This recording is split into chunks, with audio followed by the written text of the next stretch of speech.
ಸ್ನೇಹಿತರೆ ನಮಸ್ಕಾರ. ನಾನು ನಿಮ್ಮ ರಾಕೇಶ್ ಶಾರುಂಡಿ. ಇಡೀ ಪ್ರಪಂಚದಾದ್ಯಂತ ಕೇವಲ ಕೆಟ್ಟ ಸುದ್ದಿಗಳನ್ನೇ ಕೇಳ್ತಾ ಇದ್ದೀವಿ. ಒಂದು ಕಡೆ ಯುದ್ಧ ನಡೀತಾ ಇದ್ದರೆ ಇನ್ನು ಭಾರತದಲ್ಲಿ ಬರೀ ಏರ್ ಕ್ರ್ಯಾಶಸ್ಗಳ ಸುದ್ದಿಗಳನ್ನೇ ಕೇಳ್ತಾ ಇದ್ದೀವಿ. ಒಂದಿಲ್ಲೊಂದು ದುರಂತ, ಅವಘಡಗಳು, ಕೆಟ್ಟ ಸುದ್ದಿಗಳು, ಜೊತೆಗೆ ಅನಾಥವಾಗ್ತಾ ಇರತಕ್ಕಂಥ ಕುಟುಂಬಗಳು, ನಮ್ಮವ್ರನ್ನೇ ನಾವು ಕಳ್ಕೊಂಡು ಪ್ರತಿನಿತ್ಯ ಶೋಕದ ಸಾಗರದಲ್ಲಿ ಮುಳುಗ್ತಾ ಇರೋದು.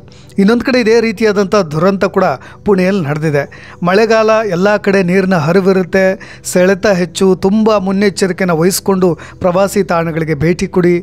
ಡ್ಯಾಮ್ಗಳಾಗಿರ್ಬೋದು, ಬ್ರಿಡ್ಜ್ಗಳಾಗಿರ್ಬೋದು, ಜಲಾಶಯಗಳಾಗಿರ್ಬೋದು, ಒಂದು ಸ್ವಲ್ಪ ಎಚ್ಚರಿಕೆಯಿಂದ ಇರಿ ಅಂತ ಬಹಳಷ್ಟು ಜ್ಞಾನವನ್ನು ತುಂಬಿದರೂ ಕೂಡ ನಮ್ಮ ಜನರು ಯಾಕೆ ಅವಸರ ಪಡ್ತಾರೋ ಗೊತ್ತಿಲ್ಲ. ತಮ್ಮ ತಾಳ್ಮೆಯನ್ನು ತಾವು ಕಳೆದುಕೊಂಡು ಬಿಡ್ತಾರೆ. ಆ ಪ್ರಕೃತಿಯ ಸೌಂದರ್ಯವನ್ನು ಸವಿಲಿಕ್ಕೆ ಮುಂದಾಗಿ ಈ ರೀತಿಯಾದಂಥ ಅಚಾತುರ್ಯ ಘಟನೆಗಳಿಗೆ ಸಾಕ್ಷಿ ಆಗ್ತಾ ಇರೋದು. ಹೀಗಾಗಲೇ ಮುರಿದು ಬೀಳ್ತಾ ಇರತಕ್ಕಂಥ ಬ್ರಿಡ್ಜ್ ಮೇಲೆ ನಿಂತು ತಮ್ಮ ಪ್ರಾಣವನ್ನೇ ತಾವೇ ಕಳೆದುಕೊಂಡಿರ್ತಕ್ಕಂಥ ಘಟನೆ ನಡೆದಿರೋದು. ಇನ್ನೊಂದು ಕಡೆ ನಾವೆಲ್ಲರೂ ಕೂಡ ಅವಲೋಕನ ಮಾಡ್ಕೊಳ್ಬೇಕು. ನಮ್ಮ ಸರ್ಕಾರಗಳು ಇಂತಹ ಪ್ರವಾಸಿ ತಾಣಗಳಿಂದ ಬರ್ತಕ್ಕಂಥ ಹಣದ ಬಗ್ಗೆ ಬೇಕಾದಷ್ಟು ತಲೆ ಕೆಡಿಸ್ಕೊಳ್ತಾರೆ. ಒಂದಿಷ್ಟು ಹಣ ಬರದೇ ಇದ್ದರೆ ಅದಕ್ಕೆ ಏನೆಲ್ಲ ಮಾಡಬೇಕೋ ಹಿರಿಯ ಅಧಿಕಾರಿಗಳಿಗೆ ಒತ್ತಡವನ್ನು ಕೂಡ ಹೇರ್ತಾರೆ. ಆದರೆ ತೀರಾ ಹದಗೆಟ್ಟಂಥ ಸೇತುವೆಗಳನ್ನು ನವೀಕರಣ ಮಾಡಬೇಕು ಅನ್ನೋದ್ರ ಬಗ್ಗೆ ಮಾತ್ರ ಕಿಂಚಿತ್ತು ತಲೆ ಕೆಡಿಸ್ಕೊಳ್ಳೋದಿಲ್ಲ. ಅದರಿಂದ ಪ್ರಾಣಾಪಾಯ ಸಂಭವಿಸುವ ಸಾಧ್ಯತೆ ಇದೆ. ಅವನ್ನ ಮತ್ತೆ ನವೀಕರಣ ಮಾಡಬೇಕು ಅಥವಾ ಹೊಸ ಬ್ರಿಡ್ಜನ್ನಾದರೂ ಕಟ್ಟಬೇಕು ಅನ್ನೋ ನಿಟ್ಟಿನಲ್ಲಿ ನಮ್ಮ ಸರ್ಕಾರಗಳು ಯಾವ ರೀತಿಯಾಗಿ ಎಚ್ಚೆತ್ತುಕೊಳ್ತವೆ ಅನ್ನೋದಕ್ಕೆ ಈ ಒಂದು ಘಟನೆ ಸಾಕ್ಷಿಯಾಗಿ ನಿಲ್ಲುತ್ತೆ. ನಮ್ಮ ಸರ್ಕಾರಗಳ ಎಡವಟ್ಟಿನಿಂದಾಗಿಯೇ ಜನಸಾಮಾನ್ಯರು ಇವತ್ತು ಅವರ ಜೀವಗಳು ನೀರಿನಲ್ಲಿ ಕೊಚ್ಚಿಗೆ ಹೋಗುವಂತಾಗಿಬಿಟ್ಟಿದೆ. ಸ್ನೇಹಿತರೆ, ಈ ಘಟನೆ ನಡೆದಿದ್ದು ಮಹಾರಾಷ್ಟ್ರದ ಪುಣೆಯ ಇಂದ್ರಯಾಣಿ ನದಿಗೆ ಅಡ್ಡಲಾಗಿ ಕಟ್ಟಲಾಗಿದ್ದಂಥ ಸೇತುವೆಯಲ್ಲಿ. ಮಾವಲ್ ತಾಲೂಕಿನ ತೆಲೆಗಾಂವ್ ದಬಾಡೆ ಬಳಿಯಲ್ಲಿ ಪ್ರಸಿದ್ಧ ಒಂದು ಪ್ರವಾಸಿ ತಾಣವಿದೆ. ಕುಂಡಮಾಲಾದಲ್ಲಿ ಎಂದಿನಂತೆ ಅನೇಕ ಪ್ರವಾಸಿಗರು ಆ ಬ್ರಿಡ್ಜ್ ಮೇಲೆ ನಿಂತು ಅಲ್ಲಿ ಹರಿತಾ ಇರ್ತಕ್ಕಂಥ ಇಂದ್ರಯಾಣಿ ನದಿಯನ್ನು ಸವಿಯೋದು. ಪ್ರತಿನಿತ್ಯದಂತೆ ಅಲ್ಲೆಲ್ಲ ಪ್ರವಾಸಿಗರು ಕೂಡ ಬರ್ತಾರೆ. ಆದರೆ ಭಾನುವಾರ ಎಂದಿನಂತೆ ಹೆಚ್ಚಿನ ಪ್ರವಾಸಿಗರು ಕೂಡ ಬಂದಿದ್ದರು. ಸ್ನೇಹಿತರೆ, ಇಲ್ಲಿ ಇಂದ್ರಯಾಣಿ ನದಿಯ ವರುಣ ಆರ್ಭಟಕ್ಕೆ ಹೆಚ್ಚಾಗಿ ಆ ನದಿ ಹರಿತಾ ಇದೆ. ನೀರಿನ ವೇಗ ಕೂಡ ಎಂದಿಗಿಂತ ಡಬಲ್ ಆಗಿದೆ. ಇನ್ನು ಭಾನುವಾರ ಕಳೆದ ದಿನ ಮಧ್ಯಾಹ್ನ 3:30ರಿಂದ 4 ಗಂಟೆ ಸುಮಾರಿಗೆ ನದಿ ಬಹಳಷ್ಟು ಹೆಚ್ಚಿನ ವೇಗದಲ್ಲಿ ಉಕ್ಕ ಹರಿತಾ ಇತ್ತು. ಆ ನದಿಯ ನೀರನ್ನು ಕಣ್ತುಂಬಿಕೊಳ್ಬೇಕು ಅಂತಲೇ ವೀಕೆಂಡ್ ಇದ್ದಿದ್ದರಿಂದ ಹೆಚ್ಚಿನ ಜನ ಕೂಡ ಪ್ರವಾಸಿಗರು ಸೇರಿದ್ರು. ನಿಗದಿಗಿಂತ ಹೆಚ್ಚಿನ ಜನ ಆ ಸೇತುವೆ ಮೇಲೆ ನಿಂತಿದ್ದಕ್ಕೆ ಇಂತಹದ್ದೊಂದು ದುರಂತ ಸಂಭವಿಸ್ಲಿಕ್ಕೆ ಕಾರಣವಾಯಿತು.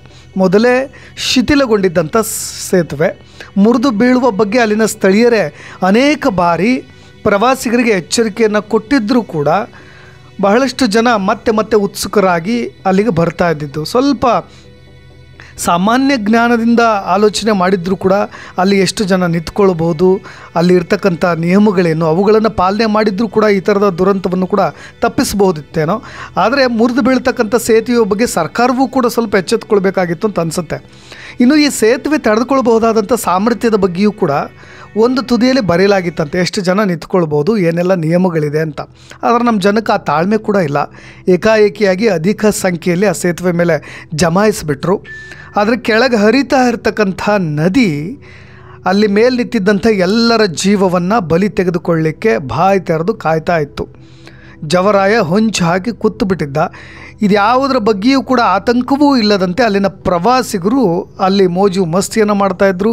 ಆ ಒಂದು ನೀರಿನ ವೇಗವನ್ನು ನೋಡಿ ಎಂಜಾಯ್ ಮಾಡ್ತಾಯಿದ್ರು. ನೋಡಿ, ಅತ್ಯಂತ ಹಳೆಯದಾದ ಸೇತುವೆ ಅದು. 30 ವರ್ಷಗಳ ಹಳೆಯ ಸೇತುವೆ. ವಾಹನ ಸಂಚಾರಕ್ಕೆ ಯೋಗ್ಯವಲ್ಲ ಅನ್ನೋದನ್ನು ಕೂಡ ಅಲ್ಲಿ ಫಲಕ ಹಾಕಿ ಆ ಒಂದು ಸಂಚಾರವನ್ನು ಮುಚ್ಚಲಾಗಿತ್ತಂತ. ಆದರೂ ಕೂಡ ಅಲ್ಲಿನ ಗ್ರಾಮಸ್ಥರು, ಬರ್ತಕ್ಕಂಥ ಪ್ರವಾಸಿಗರು ರೂಲ್ಸ್ ಬ್ರೇಕ್ ಮಾಡ್ತಾರೆ. ನಿಮಗೆ ಗೊತ್ತೇ ಇದೆ, ನಮ್ಮ ಭಾರತದಲ್ಲಿ ರೂಲ್ಸ್ಗಳಿರೋದೇ ರೂಲ್ಸ್ ಬ್ರೇಕ್ ಮಾಡಲಿಕ್ಕೆ ಅಂತ. ಅದನ್ನು ನಿರ್ಲಕ್ಷ್ಯ ಮಾಡಿ ಆ ದ್ವಿಚಕ್ರ ವಾಹನಗಳ ಸಂಚಾರ ಮತ್ತು ಓಡಾಟಕ್ಕೆ ಅಲ್ಲಿರ್ತಕ್ಕಂಥ ಸೇತುವೆಯನ್ನು ಬಳಸ್ತಾ ಇದ್ರಂತೆ. ಈ ಕಡೆಯಿಂದ ಆ ಕಡೆ ಹೋಗಲಿಕ್ಕೆ ಅಂತ ಹೇಳಿ ಬೈಕ್ ಮುಖಾಂತರವೇ ಅಲ್ಲಿ ದಾಡ್ತಾ ಇತ್ತಂತೆ. ಹೆಚ್ಚಾಗಿ ಆ ಸೇತುವೆಯ ಮೇಲೂ ಕೂಡ ದ್ವಿಚಕ್ರ ವಾಹನಗಳನ್ನು ನಿಲ್ಲಿಸ್ತಾ ಇದ್ರಂತೆ. ಇನ್ನು ವಿಪರ್ಯಾಸ ಅಂದರೆ ದುರಂತವಾದ ಬಳಿಕವೂ ಕೂಡ ಆ ಸೇತುವೆಯ ಮೇಲೆ ಎರಡೂ ಬದಿಗಳಲ್ಲೂ ಕೂಡ 2 ವೀಲರ್ಸ್ ಬೈಕ್ಗಳು ಪತ್ತೆಯಾಗಿರೋದು. ನೋಡಿ, ಯಾವ ಮಟ್ಟಿಗಿನ ನಿರ್ಲಕ್ಷ್ಯ, ಬೇಜವಾಬ್ದಾರಿತನ ಅಲ್ಲಿ ಕಾಣಿಸ್ತಾ ಇದೆ ಅನ್ನೋದು ಗೊತ್ತಾಗುತ್ತೆ. ಸೇತುವೆ ಕೇವಲ ಪಾದಾಚಾರಿಗಳಿಗೆ ಮಾತ್ರ, ಇದು ದ್ವಿಚಕ್ರ ವಾಹನಗಳಿಗೆ ಅಲ್ಲ ಅನ್ನೋ ನಾಮಫಲಕ ಎಲ್ರಿಗೂ ಕಣ್ಣು ಕುಕ್ಕು ಹಾಗಿದೆ. ಅದನ್ನು ತಲೆಗೆ ಹಾಕಿಕೊಳ್ಳದ ಜನ ಅದರ ಮೇಲೆಯೇ, ಆ ಸೇತುವೆಯ ಮೇಲೆಯೇ ಬೈಕನ್ನು ನಿಲ್ಲಿಸಿ ನದಿಯ ಸೌಂದರ್ಯವನ್ನು ಸವಿಯಲಿಕ್ಕೆ ಮುಂದಾಗಿ ಬಿಟ್ಟಿದ್ರು. 150ರಿಂದ 200ಕ್ಕೂ ಹೆಚ್ಚು ಜನರು ಆ ಸೇತುವೆ ಮೇಲೆ ನಿಂತಿದ್ದಾಗ ಏಕಾಏಕಿಯಾಗಿ ಆ ಸೇತುವೆ ಕುಸಿದು ಬಿದ್ದಿರೋದು. ಸುಮಾರು 20ರಿಂದ 25 ಮಂದಿ ನೀರಿನಲ್ಲಿ ಕೊಚ್ಕೊಂಡು ಹೋಗ್ತಾರೆ ಪ್ರವಾಸಿಗರು. ಅವರಲ್ಲಿ ಕೆಲವರನ್ನ ಅಲ್ಲಿನ ಸ್ಥಳೀಯರು ರಕ್ಷಣೆ ಮಾಡ್ತಾರೆ. ಸುದ್ದಿ ತಿಳಿದಾದ ಮೇಲೆ ಅಲ್ಲಿಗೆ NDRFನವ್ರು ಬರ್ತಾರೆ. ಅವರು ಕೂಡ ಸಾಧ್ಯವಾಗುವ ಮಟ್ಟಿಗೆ ಅವರ ಪ್ರಾಣಗಳನ್ನು ರಕ್ಷಣೆ ಮಾಡುವ ಮುಂದಾಗ್ತಾರೆ, ಅವ್ರನ್ನ ಪ್ರಾಣವನ್ನು ಉಳಿಸ್ಕೊಳ್ಳಿಕ್ಕೆ. ಆದರೆ ಆ ಸೇತುವೆಯ ಅವಶೇಷಗಳ ಕೆಳಗೆ ಸಿಕ್ಕಿರ್ತಕ್ಕಂಥ ಒಂದು 4-5 ಜನರು ಇನ್ನೂ ಕೂಡ ಸಿಲುಕಿರ್ತಕ್ಕಂಥ ಸಾಧ್ಯತೆ ಇದೆ ಅನ್ನಲಾಗ್ತಾಯಿದೆ. ಅವ್ರನ್ನೂ ಕೂಡ ಹುಡುಕಾಟವನ್ನು ಕೂಡ ನಡೆಸ್ತಾ ಇರೋದು. ಇಲ್ಲಿಯವರೆಗೂ ಟೋಟಲ್ ಎಷ್ಟು ಜನರು ಪ್ರಾಣವನ್ನು ಕಳೆದುಕೊಂಡ್ರು ಅನ್ನೋದ್ರ ಕುರಿತಾಗಿ ಒಟ್ಟು 4 ಜನರ ಮೃತದೇಹಗಳು ಮಾತ್ರ ಪತ್ತೆಯಾಗಿರೋದು. 51 ಜನರಿಗೆ ಗಂಭೀರ ಗಾಯಗಳಾಗಿದ್ದಾವಂತೆ. ಅವರು ಕೂಡ ಸಾವು ಬದುಕಿನ ಮಧ್ಯೆ ಹೋರಾಡ್ತಾ ಇದ್ದಾರೆ. ಇದು ಅಂಕಿಅಂಶ ಎಲ್ಲಿಗೆ ಹೋಗಿ ನಿಲ್ಲುತ್ತೋ ಗೊತ್ತಿಲ್ಲ. ಈ ಘಟನೆಯ ಪ್ರತ್ಯಕ್ಷದರ್ಶಿಗಳನ್ನು ಹೇಳೋದನ್ನು ನೀವು ಒಮ್ಮೆ ಕೇಳಿಬಿಟ್ರೆ ಅಲ್ಲಿ ಆಗಿರ್ತಕ್ಕಂಥ ಲೂಪೋಲ್ಸ್ಗಳ ಬಗ್ಗೆ ನೀವು ಗೆಸ್ ಮಾಡ್ಬೋದು. ಆ ವ್ಯಕ್ತಿ ಹೇಳ್ತಾ ಇರೋದು, ಸರ್ ಒಂದೇ ಜಾಗದಲ್ಲಿ 25ರಿಂದ 30 ಜನ ನುಗ್ಗಾಡ್ತಾ ಇದ್ದರು. ಸೇತುವೆ ಅಲುಗಾಡಲಿಕ್ಕೆ ಶುರುವಾಯಿತು. ಅದನ್ನು ಕಡೆಗಣಿಸಿದಂಥ ನಮ್ಮ ಜನ ಯುವಕರು ಮನೋರಂಜನೆಯನ್ನು ತೆಗೆದುಕೊಳ್ತಾ ಇದ್ದರು. ಅದು ತೂಗು ಸೇತುವೆ ಥರ ಅಲುಗಾಡ್ತಾ ಇರೋದನ್ನೇ ಕಣ್ಣು ಮುಂದೆ ನೋಡ್ಕೊಂಡು ಕೂತಿದ್ರು. ಇದ್ದಕ್ಕಿದ್ದಂತಹ ಆ ಸೇತುವೆ ಮುರಿದು ಬಿದ್ದುಬಿಡ್ತು. ಕಣ್ಣು ಮುಂದೆ ಕೊಚ್ಚಿ ಅನೇಕರು ಹೋಗಿಬಿಟ್ರು. ಅನೇಕರನ್ನ ಕಾಪಾಡಿದ್ವಿ ಸರ್, ಆದರೆ ಸತ್ತವರ ಲೆಕ್ಕ ಇನ್ನೂ ನನಗೂ ಕೂಡ ಸರಿಯಾಗಿ ಗೊತ್ತಿಲ್ಲ ಅಂತ ಅವರು ಹೇಳ್ತಾ ಇರೋದು.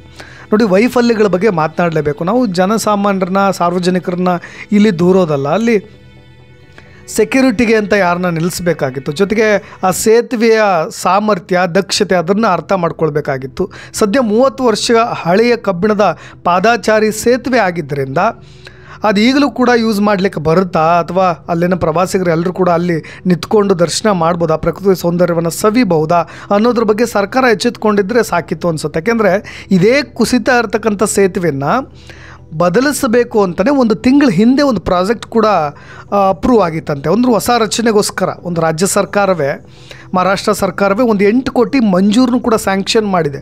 ಅದಾಗಿಯೂ ಕೂಡ ಅಲ್ಲಿಗೆ ಅದನ್ನು ಸ್ಟಾಪ್ ಮಾಡ್ಬೋದಿತ್ತು, ನಿಷೇಧ ಮಾಡ್ಬೋದಿತ್ತು. ಆದರೂ ಕೂಡ ಹಳೆಯ ಸೇತುವೆ ಬಳಕೆಯಲ್ಲಿದೆ. ಇನ್ನೂ ವಿಶೇಷ ಅಂದರೆ ವೀಕೆಂಡು, ರಜಾ ದಿನಗಳಲ್ಲಿ ಪ್ರವಾಸಿಗರು ಕೂಡ ಹೆಚ್ಚಾಗಿ ಬರ್ತಾರೆ. ಅದ್ರ ಬೇರೆ ಮಳೆಗಾಲ ಬೇರೆ. ಈ ಮಳೆಗಾಲದಲ್ಲಿ ಹೆಚ್ಚಿನ ಒಳಹರಿವು ಕೂಡ ಹೆಚ್ಚಾಗಿರುತ್ತೆ.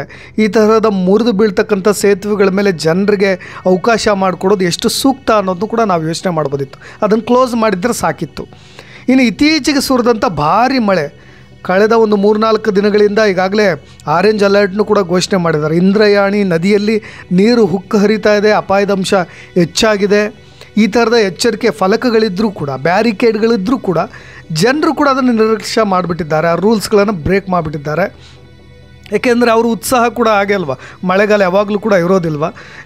ಜೊತೆಗೆ ಇನ್ನೊಂದು ಅವ್ರ ಪ್ರಾಣಿಗಳ ಬಗ್ಗೆ ಅವ್ರಿಗೂ ಕೂಡ ಅಷ್ಟು ಕಾಳಜಿಯೂ ಕೂಡ ಇಲ್ಲ ಅಂತ ಅನಿಸ್ಬಿಡುತ್ತೆ. ಅದಕ್ಕೆ ಈ ಥರದ ದುರ್ಘಟನೆಗಳು ಸಂಭವಿಸುತ್ತೆ ಅನ್ನಬಹುದು.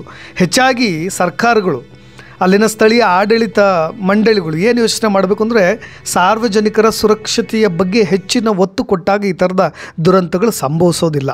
ಇನ್ನು ಪುಣೆಯ ಸುತ್ತಮುತ್ತಲೂ ಕೂಡ ಆರೆಂಜ್ ಅಲರ್ಟ್ ಇದ್ದರೂ ಕೂಡ ಇಂಥ ಸ್ಥಳಗಳಿಗೆ ಪ್ರವೇಶವನ್ನು ನಿಷೇಧ ಹೇರಬಹುದಿತ್ತು. ನಾನು ಅದೇ ಪದೇ ಹೇಳ್ತಾ ಇರೋದು, ವೀಕೆಂಡು ಆಗ ಇನ್ನೂ ಹೆಚ್ಚಿನ ಜನ ಸೇರ್ತಾರೆ ಅನ್ನೋದನ್ನ ಯೋಚನೆ ಮಾಡಬೇಕಿತ್ತು. ಇನ್ನು ಪರಿಹಾರ ಏನಿದೆ, ಮುಂದೆ ತೆಗೆದುಕೊಳ್ತಕ್ಕಂತಹ ಸೂಕ್ತ ಪರಿಹಾರಗಳು, ಮುನ್ನೆಚ್ಚರಿಕೆಗಳು, ಸೊಲ್ಯೂಷನ್ ಏನು ಅನ್ನೋದ್ರೆ ದೇಶದಲ್ಲಿ ಎಲ್ಲ ಸೇತುವೆಗಳನ್ನು ಆಡಿಟ್ ಮಾಡಿ ಅವುಗಳ ನವೀಕರಣ ಮಾಡಬೇಕಾ ಬೇಡವ ಯೋಚನೆ ಮಾಡಿ, ಅಪಾಯಕಾರಿ ಸೇತುವೆಗಳ ಬದಲಿಗೆ ಹೊಸ ಸೇತುವೆ ನಿರ್ಮಾಣ ಮಾಡೋದ್ರ ಬಗ್ಗೆ ಎಚ್ಚರಿಕೆಯನ್ನು ವಹಿಸಿ, ಈ ಥರದ ಆಘಾತಕಾರಿಯಾದಂತಹ ಪ್ರಾಣಾಪಾಯ ಒಡ್ಡುವಂತಹ ಈ ಸೇತುವೆಗಳಿದ್ದರೆ ಅವುಗಳನ್ನು ಸದ್ಯದ ಮಟ್ಟಿಗೆ ನಿಷೇಧ ಮಾಡೋದು ಒಳಿತು ಅಂತ ನನ್ನ ಅಭಿಪ್ರಾಯ. ಇದಕ್ಕೆ ಸಂಬಂಧಪಟ್ಟ ಹಾಗೆ ನಿಮ್ಮ ಅಭಿಪ್ರಾಯಗಳನ್ನು ಕೂಡ ತಿಳಿಸಿ ಅಂತ ಹೇಳ್ತಾ ಇನ್ನಷ್ಟು ಅಪ್ಡೇಟ್ಸ್ಗಳೊಂದಿಗೆ ಮತ್ತೆ ಬರ್ತೀನಿ. ನಾನು ರಾಕೇಶ್ ಶಾರುಂಡಿ. ಧನ್ಯವಾದ.